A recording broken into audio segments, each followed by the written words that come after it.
ವಿಜಯನಗರದ ಮಹಾರಾಜ ವಿದ್ಯಾಧರನ ಮಗಳು ಪದ್ಮ ಈಗ ದೊಡ್ಡವಳಾಗಿದ್ದಾಳೆ.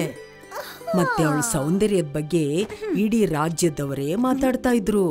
ಈ ಕಾರಣಕ್ಕಾಗಿ ಎಷ್ಟೋ ರಾಜ್ಯಗಳ ರಾಜ್ಕುಮಾರರು ಅವಳನ್ನ ಮದ್ವೆ ಆಗ್ಬೇಕು ಅಂತ ಕಾಯ್ತಾ ಇದ್ರು. ಆದ್ರೆ ರಾಜ್ಕುಮಾರಿ ಪದ್ಮಗೆ ಮದ್ವೆ ಅನ್ನೋ ಮಾತೇ ಇಷ್ಟ ಇರಲಿಲ್ಲ.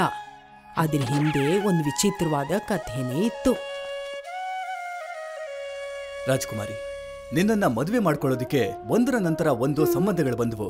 ಆದ್ರೆ ನಿನಗಂತೂ ಯಾವ್ದು ಕೂಡ ಒಪ್ಪಿಗೆ ಆಗ್ಲಿಲ್ಲ. ಅಪ್ಪಾಜಿ, ನನ್ಗೆ ನಿಮ್ಮನ್ ಬಿಟ್ಟು ಬೇರೆ ಪುರುಷರ ಮೇಲೆ ನಂಬಿಕೆನೇ ಇಲ್ಲ. ಅದಕ್ಕೆ ನಾನು ಯಾರನ್ನೂ ಮದ್ವೆ ಮಾಡ್ಕೊಳಲ್ಲ. ಆದ್ರೆ ಹೀಗೆ ಒಬ್ಳಿಗೆ ಎಷ್ಟು ವರ್ಷ ಅಂತ ಇರೋದಿಕ್ ಸಾಧ್ಯ? ನಾನ್ ನಿನ್ ಹತ್ರ ಕೈ ಮುಗ್ದು ಕೇಳ್ಕೊಳ್ತೀನಿ, ಯಾರಾದ್ರೂ ಒಬ್ಬ ಒಳ್ಳೆ ಹುಡುಗನ್ನ ಮದ್ವೆ ಮಾಡ್ಕೋ. ರಾಜ್ಕುಮಾರಿ ಪದ್ಮಗೆ ಗಂಡಸ್ರ ಮೇಲೆ ನಂಬಿಕೆನೇ ಇರ್ಲಿಲ್ಲ. ಈ ವಿಷಯ ಬೆಂಕಿ ತರ ಎಲ್ಲಾ ಕಡೆ ಹರಡಿತ್ತು. ಈ ವಿಷಯ ಪಕ್ಕದ ಉತ್ತಂಗ್ ನಗರದ ರಾಜ್ಯದಲ್ಲಿರೋ ವೆಂಕಟ್ ಅನ್ನೋ ರಾಜ್ಕುಮಾರನಿಗೆ ತಿಳಿಯಿತು. ಎಲ್ಲ ತಿಳಿದ ನಂತರ ಅವನು ರಾಜ್ಕುಮಾರಿನ ಭೇಟಿ ಮಾಡಬೇಕು ಅಂತ ಯೋಚನೆ ಮಾಡ್ದ. ಅವನು ತನ್ನ ವೇಷನ ಬದಲಾಯಿಸ್ಕೊಂಡು ವಿಜಯನಗರಕ್ಕೆ ಬಂದ. ನನಗನ್ಸುತ್ತೆ ರಾಜ್ಕುಮಾರಿಗೆ ಹುಡುಗ ಇಷ್ಟ ಇಲ್ಲ ಅಂತ. ಆದ್ರೆ ಇದ್ರ ಹಿಂದೆ ಏನಾದ್ರೂ ಒಂದು ಕಾರಣ ಇರ್ಬೇಕಲ್ಲ. ನಾನ್ ಮೊದ್ಲು ಆ ಕಾರಣ ಏನು ಅಂತ ತಿಳ್ಕೊಳ್ಳೇಬೇಕು. ಆದ್ರೆ ಯಾರನ್ನ ಕೇಳಲಿ? ಅಯ್ಯೋ, ಈ ಸಲ ಬಿಟ್ಬಿಡು ಮುನ್ನ. ಮುಂದಿನ ಸಲದಿಂದ ನಿನ್ ಮೇಲೆ ಜಾಸ್ತಿ ಭಾರ ಹಾಕೋದಿಲ್ಲ ಕಣೋ. ಅಣ್ಣವ್ರೆ, ಒಂದ್ ನಿಮಿಷ ಕೇಳಿ. ಹಾ, ಹೇಳಪ್ಪ. ಅಯ್ಯೋ, ಅಯ್ಯಪ್ಪ, ಅಯ್ಯೋ.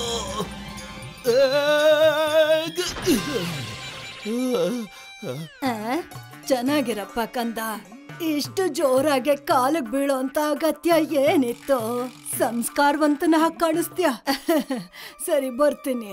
ಇಲ್ಲ ಅಂದ್ರೆ ಅರಮನೆ ತಲುಪೋದು ತಡ ಆಗೋಗತ್ತೆ. ಅರಮನೆನಾ? ಏನೇ ಆದ್ರೂ ಸರಿಯಾದ ವ್ಯಕ್ತಿನೇ ಭೇಟಿ ಮಾಡಿದೀನಿ. ಇವ್ರನ್ನೇ ಕೇಳೋದು ಸರಿ ಅನ್ಸುತ್ತೆ. ಅಮ್ಮ, ಅಯ್ಯೋ ಅಮ್ಮ, ನಾನು ಎತ್ಕೊಂಡ್ಬರ್ತೀನಿ ಬಿಡಿ. ಒಳ್ಳೇದಾಗ್ಲಪ್ಪ ನಿನಗೆ. ಧನ್ಯವಾದ ಅಮ್ಮ. ಅಲ್ಲ, ನೀವು ಅರಮನೆಯಲ್ಲಿ ಕೆಲಸ ಮಾಡ್ತಿದ್ದೀರಾ? ಹೌದಪ್ಪ. ಓ, ಹಾಗಾದ್ರೆ ನಿಮಗೆ ರಾಜ್ಕುಮಾರಿ ಪದ್ಮನು ಚೆನ್ನಾಗಿ ಗೊತ್ತಿರ್ಬೇಕು. ಹಾ, ಖಂಡಿತ. ಸಣ್ಣ ವಯಸ್ಸಿಂದನೂ ಗೊತ್ತು. ಅಮ್ಮ, ನೀವು ತಪ್ಪು ತಿಳ್ಕೊಳ್ಳಿಲ್ಲ ಅಂದ್ರೆ ನಾನೊಂದ್ ಮಾತು ಕೇಳಲ್ಲ? ಕೇಳಪ್ಪ. ನನಗೊಂದ್ ವಿಷಯ ಹೇಳಿ. ರಾಜ್ಕುಮಾರಿ ಪದ್ಮನಿಗೆ ಹುಡುಗರು ಅಂತಂದ್ರೆ ಯಾಕಾಗೋದಿಲ್ಲ? ಅಯ್ಯೋ, ಏನಂತ ಹೇಳಪ್ಪ? ಅದೊಂದು ದೊಡ್ಡ ಕತೆ. ಇನ್ನು ತುಂಬಾ ದೂರ ಹೋಗ್ಬೇಕು. ಕತೆ ಹೇಳ್ತಾ ಹೇಳ್ತಾ ದಾರಿನೂ ಸಾಗ್ಬಿಡತ್ತೆ. ಆಯ್ತಪ್ಪ, ಹೇಳ್ತೀನಿ. ರಾಜ್ಕುಮಾರಿಗೆ ಸಣ್ಣ ವಯಸ್ಸಿಂದನೂ ಒಬ್ಳು ದಾಸಿ ಮೇಲೆ ತುಂಬಾ ಪ್ರೀತಿ ಇತ್ತು. ಆ ದಾಸಿನೇ ಸಣ್ಣ ವಯಸ್ಸಿಂದ ಅವಳನ್ನ ನೋಡ್ಕೊಂಡಿದ್ದು. ಆ ಸಮಯದಲ್ಲಿ ಆ ದಾಸಿ ರಾಜ್ಕುಮಾರಿಗೆ ದಿನ ಒಂದೇ ಕತೆ ಹೇಳ್ತಿದ್ಲು. ಆ ಕತೆ ಯಾವ್ದಂದ್ರೆ ಒಂದು ಸುಂದರವಾದ ಕೋಗಿಲೆ ಕುಟುಂಬದ ಕತೆ. ಅದ್ರಲ್ಲಿ ಕೋಗಿಲೆ, ಅವಳ ಹೆಂಡತಿ ಮತ್ತೆ 2 ಮಕ್ಕಳು, ಅವರೆಲ್ಲರೂ ಖುಷಿಯಿಂದ ಜೀವನ ಮಾಡ್ತಿದ್ರು. ಆದ್ರೆ ಒಂದು ದಿನ ಆ ಮರಕ್ಕೆ ಬೆಂಕಿ ಹತ್ಕೋತು. ಆಗ ಹೆಣ್ಣು ಕೋಗಿಲೆ ತನ್ನ ಗಂಡಂಗೆ ಹೇಳತ್ತೆ, ನಮ್ಮನ್ನ ಯಾವ್ದಾದ್ರೂ ಸುರಕ್ಷಿತ ಜಾಗಕ್ಕೆ ಕರ್ಕೊಂಡು ಹೋಗಿ ಅಂತ. ಆದ್ರೆ ಗಂಡು ಕೋಗಿಲೆ ಯೋಚನೆ ಮಾಡ್ತಿತ್ತು, ಇನ್ನೊಂದ್ ಸ್ವಲ್ಪ ಹೊತ್ತಲ್ಲಿ ಬೆಂಕಿ ಆರೋಗುತ್ತೆ ಅಂತ. ಆದ್ರೆ ನೋಡ್ತಾ ನೋಡ್ತಾ ಹೆಣ್ಣು ಕೋಗಿಲೆ ಮತ್ತೆ ಅದ್ರ ಮರಿಗಳು ಆ ಮರದ ಜೊತೆ ಸುಟ್ಟು ಬೂದಿ ಆಗೋದ್ವು. ಗಂಡು ಕೋಗಿಲೆ ಅಲ್ಲಿಂದ ಹಾರೋಟೋಯ್ತು. ಗಂಡು ಕೋಗಿಲೆ ಹೀಗ್ ಮಾಡ್ಬಾರ್ದಾಗಿತ್ತು ಅಮ್ಮ. ರಾಜ್ಕುಮಾರಿಗೂ ಹಾಗೆ ಅನ್ಸತ್ತಪ್ಪ. ಪದೇ ಪದೇ ಒಂದೇ ಕತೆ ಕೇಳಿದ್ರಿಂದಾಗಿ ಅವಳು ಎಷ್ಟು ಪ್ರಭಾವಿತಳಾದ್ಲು ಅಂದ್ರೆ ದಿನ ಕಳ್ದ ಹಾಗೆ ಅವಳಿಗೆ ಅನ್ಸೋಕ್ ಶುರುವಾಯ್ತು, ಅವಳ ಈ ಜನ್ಮ ಆ ಹೆಣ್ಣು ಕೋಗಿಲೆಯ ಮರು ಜನ್ಮ ಅಂತ. ಕಳೆದ ಜನ್ಮದಲ್ಲಿ ಅವಳ ಗಂಡ ಅವಳಿಗೆ ಮೋಸ ಮಾಡಿದಾನೆ ಅಂತ ಅನ್ಕೊಂಡಿದ್ದಾಳೆ. ಅದಕ್ಕೆ ಅವಳು ಪ್ರತಿಯೊಬ್ಬ ಹುಡುಗನ್ನು ದ್ವೇಷಿಸ್ತಾಳೆ. ಹಾಗಾದ್ರೆ ಇದಾ ವಿಷಯ? ಅಮ್ಮ, ಅರಮನೆ ಬಂತು. ಕತೆ ಹೇಳಿದಕ್ಕೆ ಧನ್ಯವಾದ. ಚೆನ್ನಾಗಿರಪ್ಪ. ರಾಜ್ಕುಮಾರಿ ಹುಡುಗರನ್ನ ಕಂಡ್ರೆ ಆಗೋದಿಲ್ಲ ಅನ್ನೋದಕ್ಕೆ ಇದೇ ಕಾರಣ ಅನ್ಸತ್ತೆ. ರಾಜ್ಕುಮಾರಿಗಿರೋ ಸೇಡು ಹೋಗೋದಕ್ಕೆ ನಾನು ಖಂಡಿತ ಈಗೇನಾದ್ರೂ ಮಾಡ್ಲೇಬೇಕು ಅಂತ ಅನ್ಸತ್ತೆ. ಮಹಾರಾಜ, ನಾನೊಬ್ಬ ಒಳ್ಳೆ ಕಥೆಗಾರ. ನನ್ನ ಹತ್ರ ಬಣ್ಣ ಬಣ್ಣದ ಎಲ್ಲಾ ರೀತಿಯ ದೇಶ ವಿದೇಶದ ಎಲ್ಲ ಇತಿಹಾಸ ಇರುವಂತಹ ಒಳ್ಳೊಳ್ಳೆ ಕಥೆಗಳಿದೆ. ನೀವೇನಾದ್ರೂ ಒಪ್ಪಿಗೆ ಕೊಟ್ರೆ ನಾನ್ ನಿಮ್ಗದನ್ನ ಕೇಳಿಸ್ತೀನಿ. ಹಾ, ಯಾಕಿಲ್ಲ, ನನ್ನ ಒಪ್ಪಿಗೆ ಇದೆ. ಆದ್ರೆ ಮಹಾರಾಜ, ನನ್ನದೊಂದು ಷರತ್ತಿದೆ. ಎಂಥ ಷರತ್ತು? ನಾನು ಯಾವ ಹೆಣ್ಣಿನ ಜೊತೆನೂ ಮಾತಾಡೋದಿಲ್ಲ, ಹಾಗೆ ನನ್ನ ಕಥೆನ ಯಾವ ಹೆಣ್ಣಿಗೂ ಕೇಳಿಸೋದಿಲ್ಲ. ಇದೆಂಥ ಷರತ್ತು? ಇದಕ್ಕೆ ಕಾರಣ ಏನು ಅಂತ ತಿಳ್ಕೊಬೋದಾ? ಖಂಡಿತ ಮಹಾರಾಜ. ನಾನು ಕಥೆಗಳಿಗೋಸ್ಕರ ದೇಶ ವಿದೇಶ ಸುತ್ತಾ ಇರ್ಬೇಕಾದ್ರೆ ಆಗ ನಾನು ಒಬ್ಬ ಸಾಧುನ ಭೇಟಿ ಮಾಡಿದೆ. ಅವರು ನನ್ನ ಸೇವೆಗೆ ಖುಷಿಪಟ್ಟು ನನಗೆ ಹೇಳಿದ್ರು ನಾನು ಹಿಂದಿನ ಜನ್ಮದಲ್ಲಿ ಒಬ್ಬ ಗಂಡು ಕೋಗಿಲೆ ಆಗಿದ್ದೆ ಅಂತ. ನಾನು ನನ್ನ ಹೆಂಡತಿ ಮತ್ತೆ ಮಕ್ಕಳ ಜೊತೆ ಒಂದು ಮರದ ಮೇಲೆ ವಾಸ ಮಾಡ್ತಿದ್ದೆ. ಇದ್ದಕ್ಕಿದ್ದ ಹಾಗೆ ಒಂದಿನ ಆ ಮರಕ್ಕೆ ಬೆಂಕಿ ಹತ್ಕೊಂಡ್ಬಿಡ್ತು. ಆದ್ರೆ ನನ್ನ ಹೆಂಡತಿ ನಮ್ಮೆಲ್ಲರನ್ನ ಅಲ್ಲೇ ಬಿಟ್ಟು ಅಲ್ಲಿಂದ ಹೊರಟೆ ಹೋದ್ಲು. ನಾನು ಅವಳಿಗೆ ನಮ್ಮೆಲ್ಲರನ್ನ ಕಾಪಾಡು ಅಂತ ಕೇಳ್ದೆ, ಆದ್ರೆ ಅವಳು ನನ್ನ ಮಾತನ್ನೇ ಕೇಳಲಿಲ್ಲ. ತನ್ನ ಪ್ರಾಣ ಉಳಿಸ್ಕೊಂಡು ಹೊರಟು ಹೋದ್ಲು ಅಷ್ಟೇ. ಈ ವಿಷಯ ನನಗೆ ಗೊತ್ತಾಗ್ತಿದ್ದ ಹಾಗೆ ನಾನು ಹೆಣ್ಮಕ್ಳನ್ನ ದ್ವೇಷಿಸೋಕ್ ಶುರು ಮಾಡ್ದೆ. ಆಗ ನಾನು ನಿರ್ಧಾರ ಮಾಡ್ದೆ, ಯಾವುದೇ ಕಾರಣಕ್ಕೂ ಇನ್ನು ಮದ್ವೆ ಆಗೋದೇ ಬೇಡ ಅಂತ. ಎಷ್ಟು ಧೈರ್ಯ ನಿನ್ಗೆ ನನ್ನ ಕಥೆನೇ ಕದಿಯೋದಿಕ್ಕೆ?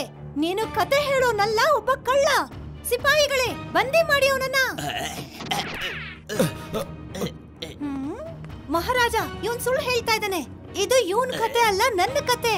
ಮತ್ತೆ ಬಿಟ್ಟು ನಾನಲ್ಲ, ಇವನ್ ಹೋಗಿದ್ದು ನಾನು ಅದೇ ಕೋಗಿಲೆ ಹಿಂದಿನ ಜನ್ಮದಲ್ಲಿ ನಿನ್ನ ಹೆಂಡತಿ ಆಗಿದ್ದವಳು. ಇಲ್ಲ ಮಹಾರಾಜ, ನನ್ನ ಕಥೆ ಎಲ್ಲ ನಿಜವಾದ್ದು. ಸುಳ್ಳನ್ನ ಇವಳು ಹೇಳ್ತಿದ್ದಾಳೆ. ಇಲ್ಲ, ನೀನ್ ಸುಳ್ಳು ಹೇಳ್ತಾ ಇರೋದು. ರಾಜ್ಕುಮಾರಿ ಪದ್ಮ ಮತ್ತೆ ರಾಜ್ಕುಮಾರ ವೆಂಕಟ್ ಅವರ ಜಗಳ ನಿಲ್ಲೋ ಅಂತ ಮಾತೇ ಇರ್ಲಿಲ್ಲ. ಇಬ್ರಿಗೂ ಈ ಕತೆ ನಿಜ ಅಂತಾನೆ ಅನ್ನಿಸ್ತಾ ಇತ್ತು. ಮಹಾರಾಜ ವಿದ್ಯಾಧರ ಇದನ್ನೆಲ್ಲ ನೋಡಿ ಯೋಚನೆ ಮಾಡಿ ಈ ಜಗಳ ನಿಲ್ಲಿಸ್ಬೇಕು ಅಂತ ನಿರ್ಧಾರ ಮಾಡ್ದ. ನಿಲ್ಲಿ, ಇದು ನನ್ನ ದರ್ಬಾರ್. ನನ್ನ ಸಭಾ ಮರ್ಯಾದೆನ ಯಾರು ಹಾಳು ಮಾಡೋ ಹಾಗಿಲ್ಲ. ಇದಕ್ಕಾಗಿ ನಿಮ್ಮಿಬ್ರಿಗೂ ಶಿಕ್ಷೆ ಸಿಗುತ್ತೆ. ಕ್ಷಮಿಸಿ ಮಹಾರಾಜ. ಕ್ಷಮಿಸಿ ಮಹಾರಾಜ, ಆದ್ರೆ ನಿಮ್ಮ ರಾಜ್ಯದಲ್ಲಿ ಇದೆಂಥ ನ್ಯಾಯ? ನಾನು ಕೇವಲ ಒಂದೇ ಷರತ್ತನ್ನಿಟ್ಟಿದ್ದೆ, ನನ್ನ ಕಥೆನ ಯಾವ ಹೆಣ್ಣಿಗೂ ಹೇಳೋದಿಲ್ಲ ಅಂತ. ಈಗ ನನ್ನ ಷರತ್ತಿಗೆ ಬೆಲೆನೇ ಇಲ್ದಾಗಾಯ್ತು. ಅದು ಅಲ್ಲದೆ ನನ್ನನ್ನು ಬಂಧಿಸ್ಬಿಟ್ರಿ ಕೂಡ. ಇವಾಗ ನನ್ನನ್ನು ಬಂಧಿಸಿದೀರಾ ಅಂದ್ಮೇಲೆ ಅದೇನ್ ನಿರ್ಧಾರ ಅಂತ ಹೇಳೇ ಬಿಡಿ. ನಿಮ್ಮ ಪ್ರಕಾರ ಯಾರ ಕಥೆ ನಿಜವಾದ್ದು ಅಂತ? ನನ್ನದು ಅಥವಾ ರಾಜಕುಮಾರಿ ಪದ್ಮಾಳದ್ದ ಅಂತ? ನ್ಯಾಯ ಮತ್ತು ಅಧಿಕಾರದ ಬಗ್ಗೆ ನಿನಗೆ ತುಂಬಾ ಅರಿವಿದೆ. ನೀನು ಒಬ್ಬ ಸಾಧಾರಣ ಯುವಕ ಅಲ್ಲ. ಬೇಗ ನಿನ್ನ ಅಸಲಿ ಮುಖ ಏನು ಅಂತ ತೋರ್ಸು. ಇದು ಮಹಾರಾಜರ ಆಜ್ಞೆ.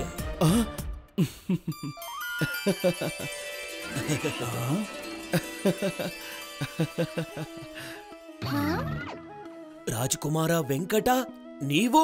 ಮಹಾರಾಜ, ಇವರು ನಮ್ಮ ಪಕ್ಕದ ರಾಜ್ಯ ಉತ್ತಮ ನಗರದ ರಾಜಕುಮಾರ ವೆಂಕಟ ಅವರು.